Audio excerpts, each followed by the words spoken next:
Hello everyone, welcome to the channel. So it's me Aakriti Singh. आज की video में मैं आपके साथ शेयर करने वाली हूँ handwritten notes with explanation for physiology of circulatory system का एक और नया लेक्चर। एक लेक्चर मैं ऑलरेडी शेयर कर चुकी हूँ जिसकी लिंक इस वीडियो के कमेंट सेक्शन में मैं आपके साथ शेयर कर दूंगी, आप उधर से देख लेना। तो अभी बहुत ही ज़्यादा लंबे ब्रेक के बाद, I think around 11 to 12 days के लंबे ब्रेक के बाद मैं वीडियो अपलोड कर रही हूँ, क्योंकि मेरी हेल्थ थोड़ी सी ख़राब चल रही थी। बहुत ज़्यादा कुछ प्रॉब्लम नहीं, फीवर और कंजेशन, ठीक है, जिसकी वजह से ये जो मैंने कंटिन्यूटी बनाने की कोशिश करी थी आपके लिए यूज़फुल स्ट्रैटेजी वाले वीडियोस अपलोड करना और फ्री लेक्चर्स अपलोड करना, वो कंटिन्यूटी थोड़ी सी ब्रेक हो गई थी। But again I am trying my best for a powerful come back. तो थोड़ा सा टाइम लगेगा, 2 से 4 दिन और अभी के लिए मैं आपके साथ एक छोटा सा टॉपिक शेयर कर रही हूँ, ठीक है। तो वीडियो को एंड तक देखना और नोटबुक और ब्लू पेन ब्लैक पेन वगैरह लेके बैठो, जिससे मैं स्क्रीन पे आपके साथ जो भी नोट्स शेयर करूँ आप साथ साथ उसका नोट्स बनाते चलो, ठीक है। इसके अलावा ये जो मैं सीरीज़ एक तरीके से आप कह सकते हो फ्री लेक्चर सीरीज़ मैं आपके लिए चला रही हूँ ना, BSc nursing first semester student के लिए, जिसमें अभी मैंने फिजियोलॉजी का एक और लेक्चर अपलोड करा था, अब ये सेकेंड लेक्चर है। तो इसमें इसका ये एक शॉर्ट नोट्स टाइप है, ठीक है, जिससे आपको आइडिया लग सके कि आपको किसी पर्टिकुलर टॉपिक के अंडर क्या क्या पढ़ना है। अगर आप डिटेल नोट्स चाहते हो, डिटेल गाइडेंस चाहते हो, तो उसके लिए आप स्क्रीन पे दिए गए कॉन्टैक्ट नंबर पे मुझे @फिजियोलॉजी नोट्स करके फिजियोलॉजी की पूरी कंप्लीट नोट्स जस्ट 149 रुपीज़ में मुझसे बाय कर सकते हो, जिसमें आपको यूनिट वाइज डिफरेंट PDFs मिलेंगे, जिसमें सिलेबस के अकॉर्डिंग सभी टॉपिक्स को कवर किया गया है और उसका डिटेल डिस्क्रिप्शन है, जो आपके एग्जाम के पॉइंट ऑफ व्यू से तो इम्पॉर्टेंट है ही है, साथ ही साथ ये जो फिजियोलॉजी के कॉम्प्लेक्स कॉन्सेप्ट्स होते हैं उसको भी आप इजीली अंडरस्टैंड कर पाओगे। तो ठीक है, नोट्स बाय करने के लिए स्क्रीन पे दिए गए कॉन्टैक्ट नंबर पे @फिजियोलॉजी नोट्स 149 रुपीज़ में आप बाय कर सकते हो। साथ ही साथ बीएससी नर्सिंग फर्स्ट सेमेस्टर का कोई भी सब्जेक्ट का नोट्स अगर आप बाय करते हो तो उसका जो प्राइस है वो 149 रुपीज़ ही है। और अभी के लिए जो मैं आपके साथ एक्सप्लेनेशन शेयर कर रही हूँ, जो नोट्स शेयर कर रही हूँ, उसको साथ में blue pen black pen notebook लेकर के बैठो, बनाते चलना। इसी तरीके से मैं इम्पॉर्टेंट टॉपिक्स का एक्सप्लेनेशन शॉर्ट वीडियो या कह लो शॉर्ट नोट्स के फॉर्म में आपके साथ शेयर करती रहूँगी। तो चैनल को सब्सक्राइब करके बेल आइकन पे ज़रूर क्लिक कर लो, जिससे अपकमिंग वीडियोस की सारी नोटिफिकेशन आपको मिलती रहे। Functions of the heart. The heart is a muscular pumping organ that maintains the continuous circulation of blood throughout the body. Means हमारा जो हार्ट है वो एक मस्कुलर पंपिंग ऑर्गन है। पंपिंग ऑर्गन मीन्स जैसे कि एक ऐसा ऑर्गन जो कॉन्टिन्यूसली पंप कर रहा है हमारे बॉडी में जो ब्लड का सर्कुलेशन है उसको मेंटेन करने के लिए, ठीक है। मतलब कि ये जो सर्कुलेशन का प्रोसेस है कॉन्टिन्यूस रहता है, ये रुकता नहीं है। तो इसको मेंटेन करने का काम कौन करता है? हार्ट करता है। तो हार्ट का जो मतलब ये जो फंक्शन ऑफ द हार्ट है, इससे हम अगर डिवाइड करें लाइक ये इसके क्या क्या, जैसे पंपिंग ऑफ ब्लड, तो उसमें हमारा पंपिंग ऑफ ब्लड के अंडर सर्कुलेशन मेंटेनेंस होता है। और ये जो सर्कुलेशन मेंटेनेंस होता है ये 2 होता है। पहला होता है हमारा सिस्टमिक सर्कुलेशन और दूसरा होता है हमारा पल्मोनरी सर्कुलेशन, ठीक है। तो हार्ट का काम होता है ब्लड को पंप करना, ये हम सबको पता है। सर्कुलेशन को वो मेंटेन करता है, ठीक है। सिस्टमिक सर्कुलेशन उसमें होता है और एक उसमें पल्मोनरी सर्कुलेशन होता है। इसके अलावा हार्ट के और क्या क्या फंक्शन होते हैं?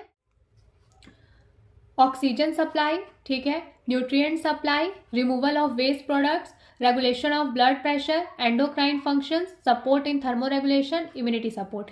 मीन्स हमारे बॉडी में कॉन्टिन्यूस ऑक्सीजन का सप्लाई भी होता रहे, इसके लिए भी हार्ट रिस्पॉन्सिबल है। कैसे? तो मैं आपको बता दूं कि देखो जो हमारे बॉडी में हमारी बॉडी को ऑक्सीजन मिल रहा है या न्यूट्रिएंट मिल रहा है वो सब हमारे ब्लड के साथ तो डिजॉल्व होकर के cell to cell, tissue to tissue circulate करते हैं। तो इसलिए भाई अगर ब्लड ही नहीं सर्कुलेट होगा, इनकेस मान लो ब्लड नहीं सर्कुलेट होगा, तो ऑब्वियस सी बात है कि ऑक्सीजन भी सर्कुलेट नहीं हो पाएगा और जो न्यूट्रिएंट्स हैं वो भी हमारी बॉडी को नहीं मिल पाएगा। तो ओवरऑल अगर हम देखें तो हम ये पाएंगे कि जो ये हमारे ब्लड का सर्कुलेशन है उसके साथ साथ ऑक्सीजन का सर्कुलेशन और न्यूट्रिएंट्स का सर्कुलेशन एसोसिएटेड है। उसके बाद रिमूवल ऑफ वेस्ट प्रोडक्ट। तो देखो जो डीऑक्सीजनेटेड ब्लड होता है उसके साथ जब डीऑक्सीजनेटेड ब्लड आता है वापस से हार्ट में, तो उस डीऑक्सीजनेटेड ब्लड के साथ क्या आता है, पूरे जो भी वेस्ट प्रोडक्ट्स हैं, लाइक मैंने बोला कि हमारी बॉडी में जितने भी मेटाबॉलिक रिएक्शंस होते हैं उन सारे मेटाबॉलिक रिएक्शन से कुछ ना कुछ वेस्ट प्रोडक्ट जनरेट होता है। तो वो वेस्ट प्रोडक्ट का भी हमारी बॉडी से बाहर निकलना ज़रूरी है। इसके लिए भी हमारा हार्ट का इसमें भी हमारा रोल होता है। ठीक है, फिर ब्लड प्रेशर को मेंटेन करना, उसको रेगुलेट करना कि वो ना ही ज़्यादा हाई जाए और ना ही लो जाए, नॉर्मल लेवल पे वो मेंटेन रहे। एंडोक्राइन फंक्शन का मतलब ये होता है वो जो हार्मोन सिक्रेट होते हैं उन हार्मोन्स का टारगेटेड ऑर्गन तक सर्कुलेट होना, ये सारा काम कौन करवाता है, हार्ट करवाता है। सपोर्ट इन थर्मो रेगुलेशन मतलब हमारे बॉडी के टेम्परेचर को मेंटेन करवाने में भी हार्ट सपोर्ट करता है। उसके बाद इम्यूनिटी सपोर्ट, हमारे बॉडी के इम्यून सिस्टम को भी स्ट्रांग बनाए रखने के लिए हार्ट हमारा रिस्पॉन्सिबल होता है। तो जनरली अब तक आप जानते होंगे कि हार्ट का क्या काम है, तो वो सिर्फ ब्लड सर्कुलेट करता है, लेकिन ब्लड को पंप करवाना, उसको सर्कुलेट कराने के साथ साथ हार्ट के और भी कई सारे फंक्शंस हैं, जैसे कि हमारा सिस्टमिक सर्कुलेशन, पल्मोनरी सर्कुलेशन, उसके अंडर आएगा हमारा ऑक्सीजन सप्लाई हो जाएगा, nutrient supply, removal of waste products, endocrine functions, regulation of blood pressure, support in thermoregulation और इम्यूनिटी सपोर्ट। तो आई होप हार्ट के फंक्शन आपको यहाँ तक समझ में आए होंगे। Physiology of conducting system of the heart. The conducting system of the heart is a network of specialized cardiac muscle cells responsible for initiating and transmitting the electrical impulses. तो हमारा जो हार्ट का कंडक्टिंग सिस्टम है उसमें basically होता क्या है कि हमारे जो हार्ट है ना, उसके जो मसल्स होते हैं वो स्पेशलाइज्ड कार्डियक मसल सेल्स होते हैं, जो एक दूसरे से मिल करके एक नेटवर्क लाइक स्ट्रक्चर का फॉर्मेशन करते हैं। और ये सेल्स रिस्पॉन्सिबल होते हैं हार्ट में इलेक्ट्रिकल इम्पल्सेस को जनरेट करने के लिए, इनिशिएट करने के लिए और all over tissues cells transmit करने के लिए। ठीक है, फिर this impulses control the contraction and relaxation of the heart, ensuring rhythmic and coordinated pumping of blood. मतलब क्या हुआ, इसका मतलब ये हुआ कि जैसे हमारे जो हार्ट के मसल्स हैं वो ऐसे नेटवर्क ऑफ कार्डियक मसल्स हैं जो कि इलेक्ट्रिकल इम्पल्सेस को इनिशिएट करते हैं। और ये जैसे कि हम सबको पता है ना कि हमारे जो हार्ट में 4 चैम्बर होते हैं, उनके कॉन्ट्रैक्शन और रिलैक्सेशन की वजह से ही जो ये हार्ट है वो ब्लड को पंप करने का काम कर पाता है। तो जो हमारे आर्ट्रियम और वेंट्रिकल्स होते हैं उसको कॉन्ट्रैक्ट और रिलैक्स कराने के लिए इलेक्ट्रिकल इम्पल्सेस की जो ज़रूरत होती है वो कहाँ से मिलेगा। तो हार्ट का जो कार्डियक मसल्स होते हैं, जो उस हार्ट के अपने जो सेल्स होते हैं वो इस तरीके से स्पेशलाइज्ड होते हैं कि वो ऑटोमेटिकली इलेक्ट्रिकल इम्पल्सेस को इनिशिएट कर लेते हैं। और उसी इलेक्ट्रिकल इम्पल्सेस की वजह से हमारा जो आर्ट्रिया है और हमारा जो वेंट्रिकल्स है वो कॉन्ट्रैक्ट रिलैक्स होता है और हमारे हार्ट को हेल्प करता है कि वो ब्लड को कॉन्टिन्यूसली पंप कर पाए और वो ब्लड हमारी पूरी बॉडी में टाइमली सर्कुलेट हो और जहाँ जहाँ ज़रूरत है वहाँ वहाँ ईजिली ट्रांसमिट होता रहे। ठीक है, कंपोनेंट्स ऑफ कंडक्टिंग सिस्टम। तो ये जो हमारे हमारे जो हार्ट में कंडक्टिंग सिस्टम है उसके क्या क्या कंपोनेंट हैं, तो उसका हमारा कंपोनेंट है साइनो आर्ट्रियल नोड, जिसको हम ऐसे नोड बोलते हैं, आर्ट्रियो वेंट्रिकुलर नोड जिसे हम एवी नोड बोलते हैं, बंडल ऑफ हिस जो आर्ट्रियो वेंट्रिकुलर बंडल है, और फिर हमारा पुरकिंजे फाइबर्स। ये इंपॉर्टेंट टॉपिक है, जब भी क्वेश्चन पूछे कि what are the components of conducting system तो हमें क्या मेंशन करना होगा, sino atrial node, atrioventricular node, bundle of His that is the atrioventricular bundle और पुरकिंजे फाइबर्स। ठीक है, उसके बाद अगर हम जैसे कि मैंने भी बताया कि हमारे जो हार्ट के मसल्स हैं वो स्पेशलाइज्ड नेटवर्क ऑफ सेल्स होते हैं जो ऑटोमेटिकली इलेक्ट्रिकल इम्पल्सेस को इनिशिएट करते हैं और all over heart muscle cells तक ट्रांसमिट करते हैं, जिसकी वजह से हमारे आर्ट्रियम और वेंट्रिकल्स में क्या होता है, कॉन्ट्रैक्शन और रिलैक्सेशन का प्रोसेस ईजिली कैरी आउट हो पाता है, जिससे हमारा हार्ट जो है वो ईजिली ब्लड को पंप कर पाता है। ठीक है, तो उसमें क्या है कि क्या स्टेप्स होते हैं, किस तरीके से ये काम होता है। तो इसमें हम देखेंगे कि सबसे पहले impulse generation at essay node, हमारे हार्ट में जो एसे नोड होता है। अब अगर आप इन सारे टॉपिक्स के बारे में डिटेल में नोट्स चाहते हो, देखो इस वीडियो में मैं शॉर्ट में समझा रही हूँ आपको, ठीक है। अगर आप डिटेल में नोट्स चाहते हो तो आप मुझसे फिजियोलॉजी की डिटेल नोट्स, जितना आपका सिलेबस है बीएससी नर्सिंग फर्स्ट सेमेस्टर का complete unit, not just about, I am not just talking about the circulatory system but also about for all units, आप 149 रुपीज़ में आप मुझसे फिजियोलॉजी की नोट्स बाय कर सकते हो। उसमें सारे यूनिट्स का, सारे टॉपिक्स का डिटेल नोट्स आपको मिल जाएगा, डिटेल डिस्क्रिप्शन आपको मिल जाएगा, ठीक है। बाकी अगर आप नोट्स नहीं बाय करना चाहते हो तो इधर मैं आपको जितने टॉपिक्स बता रही हूँ, इन टॉपिक्स की आप सेल्फ स्टडी करते टाइम डिटेल में आप सेल्फ से भी पढ़ सकते हो, बट अगर आप नोट्स बाय कर लो तो आपके लिए ज़्यादा यूजफुल होगा, ठीक है। तो स्टेप बाय स्टेप प्रोसेस अगर हम देखें कि किस तरीके से हार्ट का कंडक्टिंग सिस्टम काम करता है, तो सबसे पहले एसए नोड पे इम्पल्स जनरेट होता है, ठीक है। उसके बाद एसए नोड पे जनरेट होने के बाद ये इम्पल्स ट्रैवल करके कहाँ पहुंचता है, एवी नोड के पास, ठीक है, जिसको हम क्या बोलते हैं, आर्टियोवेंट्रिकुलर नोड बोलते हैं, ठीक है। फिर एवी नोड से इम्पल्स जो होता है वो बंडल ऑफ हिज के हेल्प से वो पूरा ट्रांसमिट हो जाता है, ठीक है, आगे बढ़ता है।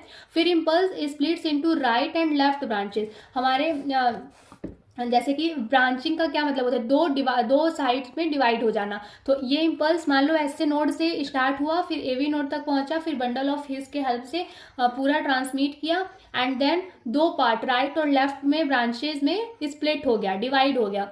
फिर इसके बाद क्या होता है, जो हमारा पुरकिंजे फाइबर होता है वो एक्टिवेट हो जाता है, ठीक है।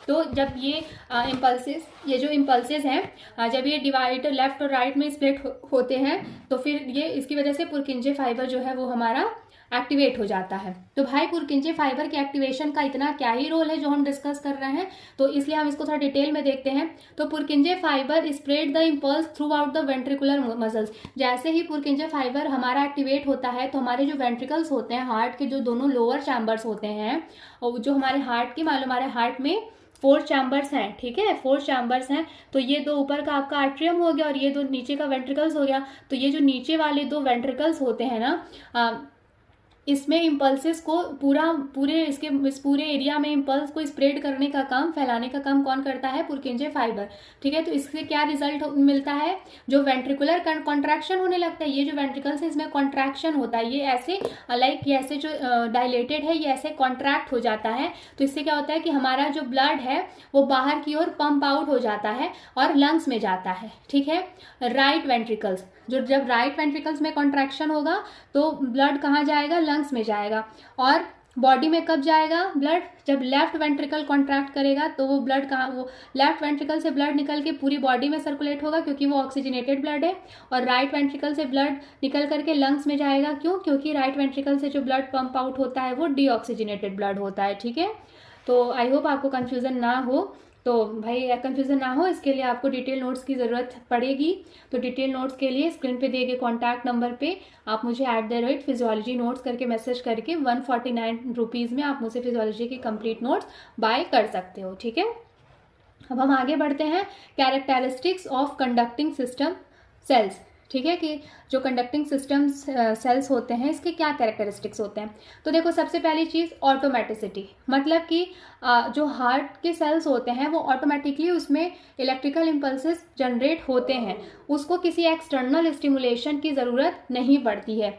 तो यही लिखा है कि ability to generate impulses without external.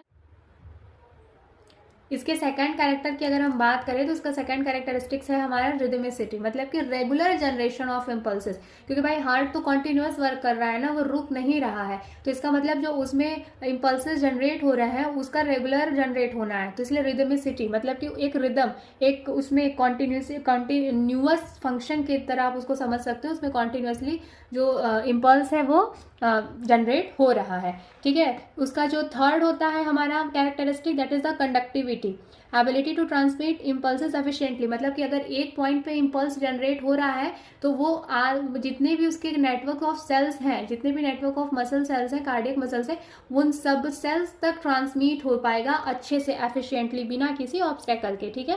Then excitability, excitability मतलब ability to respond to a stimulus, जो भी उनका स्टिमुलाई है, अपना जो पर्सनल स्टिमुलस है, जैसे कि इलेक्ट्रिकल इम्पल्सेस इनिशिएट होना, देन उसका ट्रांसमिट होना, तो ये सब उसमें उस प्रोसेस के टुवर्ड्स रिस्पॉन्ड करने का एबिलिटी होता है। आप देखते हो ना, जैसे कि कभी आप घबरा गए या फिर थोड़ा दौड़ लिए तो हार्ट का पंपिंग रेट ऑटोमेटिकली हाई हो जाता है, तो जिस हिसाब से स्टिमुलस मिल रहा है उसके टुवर्ड्स कैसे रिस्पॉन्ड करना है, ये सारे इसकी एबिलिटी होती है हार्ट के मसल सेल्स के पास, ठीक है।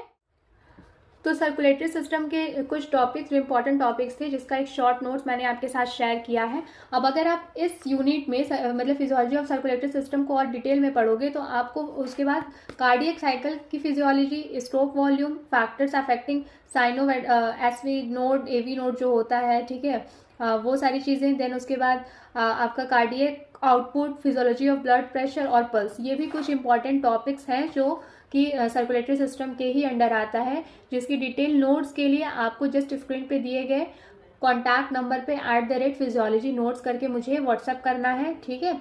तो मैं आपको नॉट जस्ट सिंगल यूनिट, आप 149 रुपीज़ में पूरे फिजियोलॉजी की कंप्लीट नोट्स आपको मिलेगी, ठीक है, जिसमें आपका physiology of respiratory system, digestive, circulatory, nervous, मतलब जितना है सब कुछ, सारी डिटेल नोट्स आपको मिलेगी सारे टॉपिक्स की, ठीक है। So this is all about today's lecture. Okay, so this is all about today's video. I know आज अभी मेरी थोड़ी तबीयत ठीक नहीं है, तो उतना अच्छे से मैंने चीज़ों को एक्सप्लेन नहीं किया है। मेरी वॉइस का टेक्सचर भी उतना ज़्यादा क्लियर नहीं होगा शायद, but I am trying my best. ये वायरलेस माइक भी मैंने यूज़ किया इस वीडियो में, तो शायद वॉइस की क्वालिटी थोड़ी ठीक लगे, बट जो भी थोड़ा बहुत ऊपर नीचे चीज़ें इम्बैलेंस थी, आप उसको थोड़ा सा अवॉइड करके जो टर्म्स मैंने आपके साथ इस वीडियो में शेयर किया, आप उस पर फोकस करना और नोट्स पे फोकस करना। इसके अलावा आपको कोई भी डाउट हो तो आप मेरे को कमेंट सेक्शन में बता दो। नेक्स्ट किस टॉपिक का लेक्चर आपके साथ शेयर करूं, नोट शेयर करूं, ये भी मुझे ज़रूर बताना। अभी के लिए चैनल को सब्सक्राइब करके बेल आइकन पे क्लिक कर लो, जिससे अपकमिंग वीडियोज़ की सारी नोटिफिकेशन आपको मिलती रहे।